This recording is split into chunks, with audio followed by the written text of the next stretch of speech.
Здравейте! Аз се казвам Кристина Мирчева. Аз съм актриса.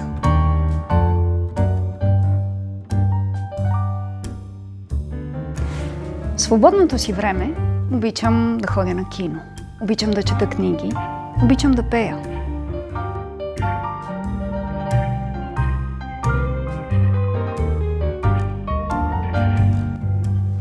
Ще използвам стипендията за уроци по пеене. Всеки един актьор трябва да развива уменията си постоянно.